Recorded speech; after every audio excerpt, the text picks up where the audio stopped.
Bumblebee's a car that got me through some very hard times, and unfortunately, I let the registration slip. This is the story of the comeback. I've only got one goal with this build: to throw as much dirt as possible, as loud as hell. For that, I'm gonna put the biggest engine in the smallest car that I can register.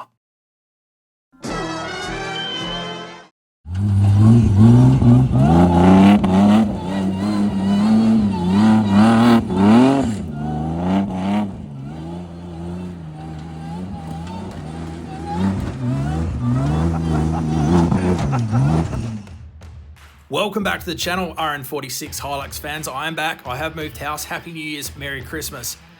On this episode, we're doing lots of things, but firstly, we've got to fix these missing nuts on the inside of the chassis. Way too much ugga-dugga, and I wish I knew this in advance.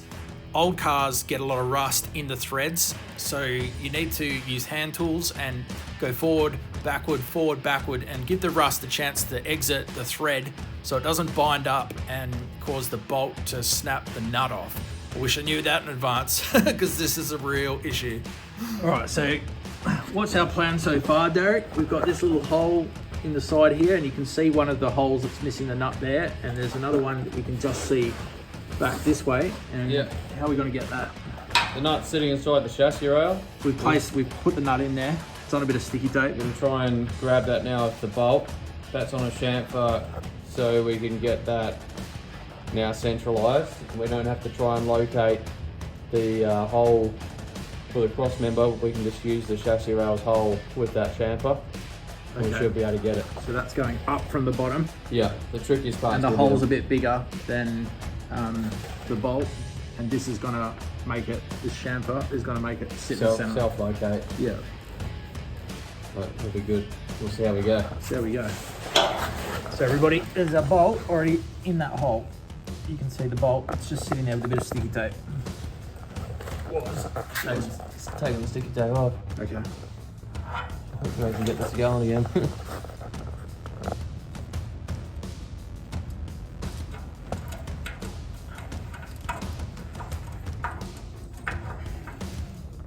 Right, that's now on. Give that a nip up.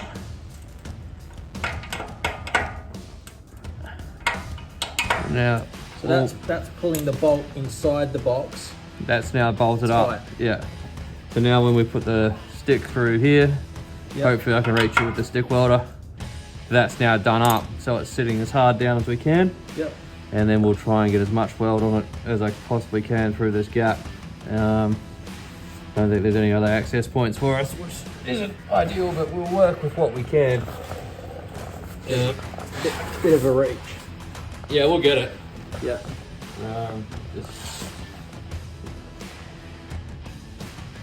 Oh yeah, we'll get a good one on that. Yeah. I'll have fun.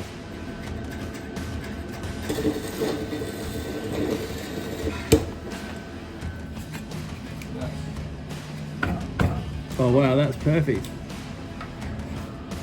I think that's bloody good. Mate, that's a bullseye. Yeah. Yeah. Just doing the chamfer and the bolt, eh? Cool, so many thanks to Derek for coming around and helping me weld those nuts back on the inside of the chassis. Now we're up to putting the leaves on this chassis. So we've got it upside down at the moment. Let's just flip this around and then we can start greasing her up and putting some leaves on it. Leaves. From memory, I went for the heavy duty leaves up the front and the lightest ones that I could do up the back. I still think that this is too many leaves, and I'll probably be taking some of the leaves out of this. But I might do that after it gets engineered. Alrighty, Hilux fans, I've got the very stingy little packet of grease into the hole, and what you may notice about this rear leaf is that one end doesn't have a wraparound, and this one does. That's called a military wrap, and from what I understand, you put the military wrap at that end, that's the front of the car, so that if your leaf breaks, then you've got a second leaf that's on this military wrap, and that'll stop the axle from breaking off and getting rear steer, which could steer you off the road. That'd be bad. That'd be real bad. All right, guys, this is a tip here on the back. Caution. The grease is included is molybdenum disulfate. Do not use rubber grease. So in the future, we've got to remember these nipples.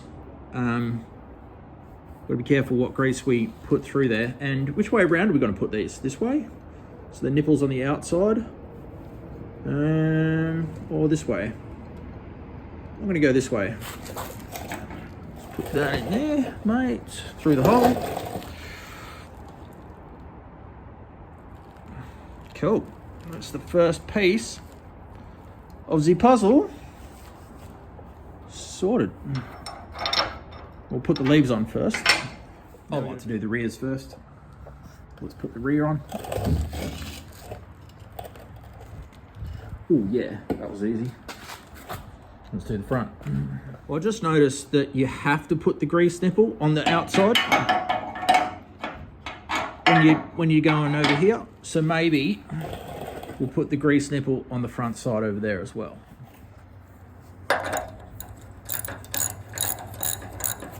Right, yeah, we're on there, but we got some pretty wild shackle angle there. That's the front of the car. This isn't meant to be like this. This is meant to be like pointing backwards like that. But hopefully all that is the fact that it's in the air right now and we put weight on it.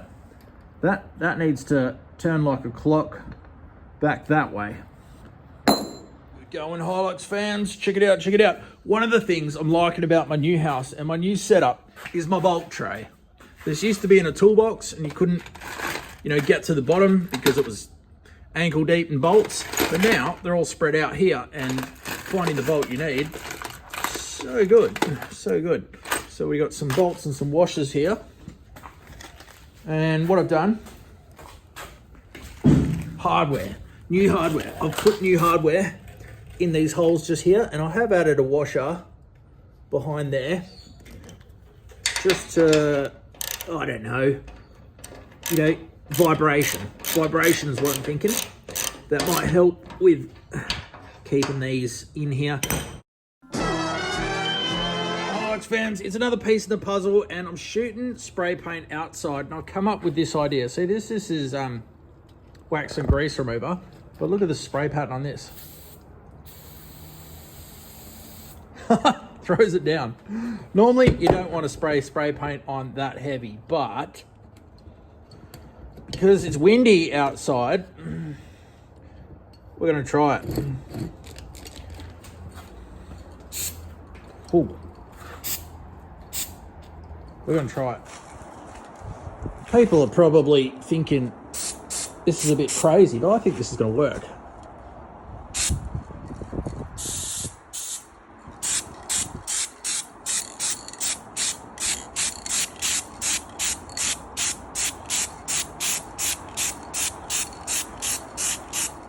Check it out, check it out, check it out, Hilux fans. It's a spray paint, making it new again.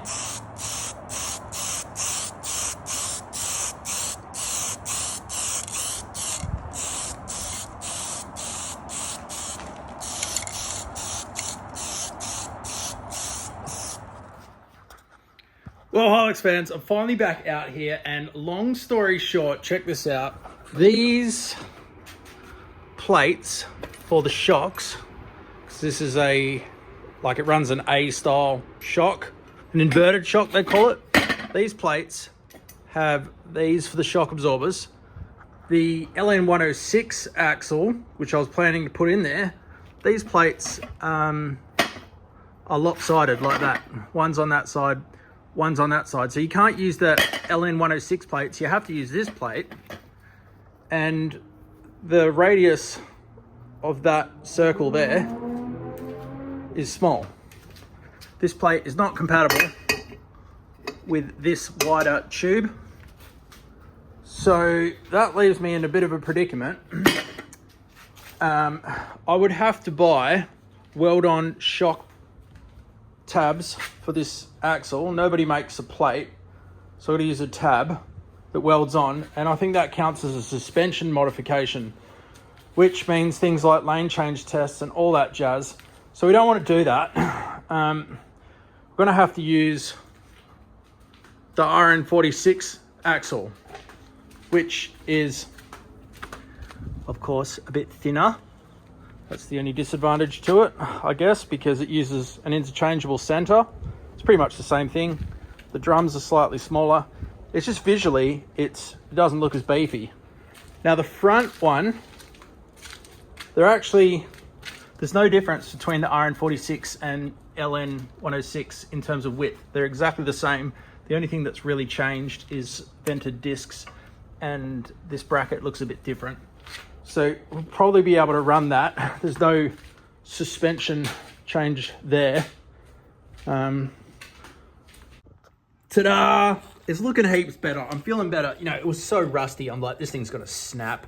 I don't really like the way that, you know, that's pitted there. That still makes me think the thing's gonna snap in half, but there you go. I don't like the way that this is thin either. The other axle is beefier, but whatever, man. It's meant to have the same axles in it and the same center. So, you know, if it was good enough for the Superman.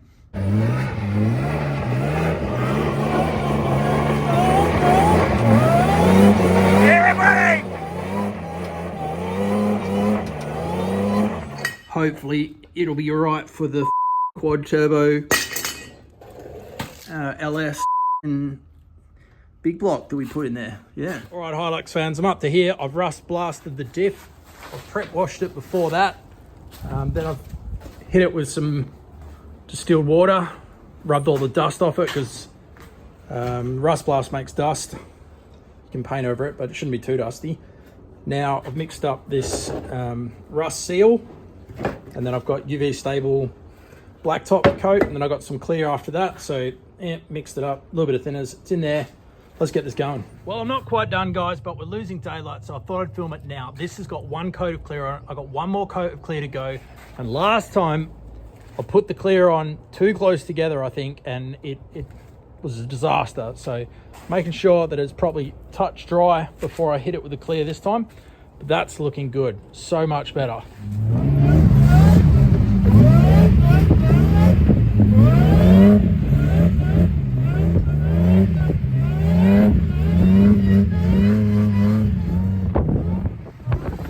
All right, Hilux fans, I've made some progress. I've got the differential in there. How cool is that? Now, I've found out that that is a single peg differential, which absolutely will not do. And it's a 4.88 ratio, which will give you a mad dog acceleration, but that will actually not be as strong as a 4.3. 4.3 is in this LN diff, which I'm planning to put in the front here. So, got to get rid of the single peg. Going to put a true track in there anyway. Probably put in a 4.3 because it'll be stronger than a 4.88. And then can't bolt it up because I forgot to paint these. It's going to take me a whole day to paint it because it's 2 hours between coats and it's like 6 coats. So overkill, I know, but now I want it to all be painted in good paint. And this isn't working here. That's meant to spring back. So that brake needs some attention. That's where we're at. All right, Hilux fans, we're trying to put this front axle in. We've run into a bit of a problem with these flat U-bolts that are designed to help clear the J-arm. They really have this thin channel here, and if you want to use this flat U-bolt, it doesn't fit in the channel. It's too wide.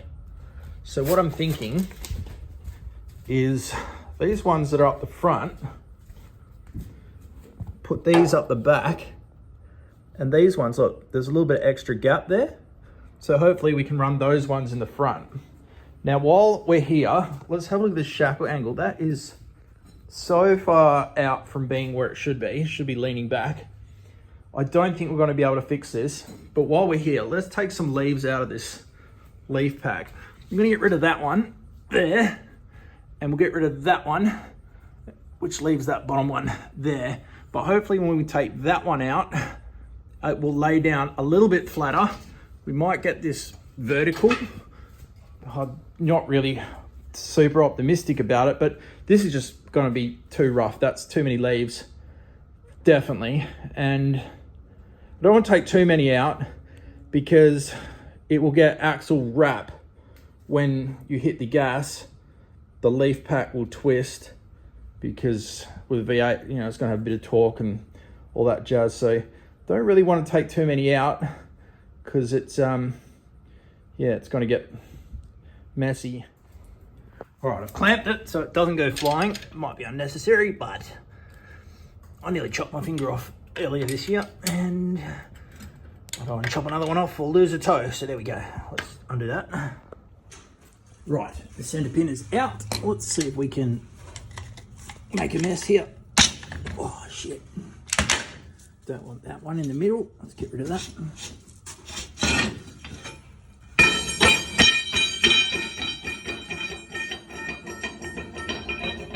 And that guy there. That one. Let's see if we can knock that out.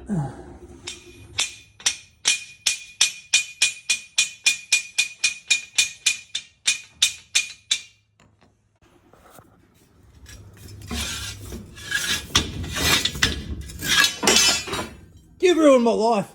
Get out of here. Don't come back, because I'll get a lawyer. I'll take your whole family down.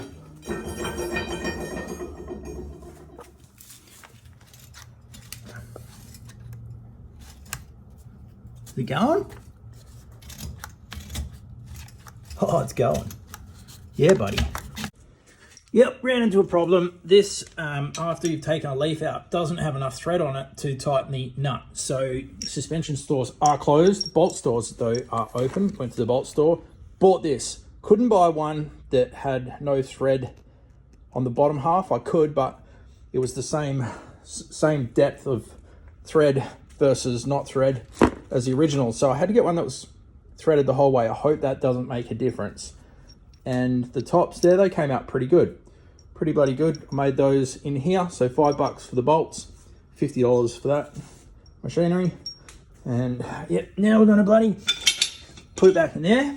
And hopefully I don't die. Because if I die, this has been a really pointless exercise. Ta-da, it's done. But unfortunately, the shackle angle is still pretty bad. Now, with a spare tire and some fuel in it, the weight and this may cause that to settle a little bit, but I don't really see it coming to a slightly backwards angle. I think, you know, maybe straight would be as much as it would improve. This, by the way, is a West Coast spring. And some people have said the EFS ones are a little bit short, but I've measured those. They're identical in length. So I don't know what it is about this RN46. Is it slightly longer from here to there than the LN106? I'm not sure what we're going to do about that. I do want a set of parabolics. So I'm on the hunt for a set of parabolics, someone that can make a set of parabolics. Maybe we can fix it then. Well, that's it for another episode, Hilux fans. But before I go, check this t-shirt out. I've made this and you can buy one to support the channel. Link in the description below. And remember guys, if you roll it, LS swap the next one you get. See ya.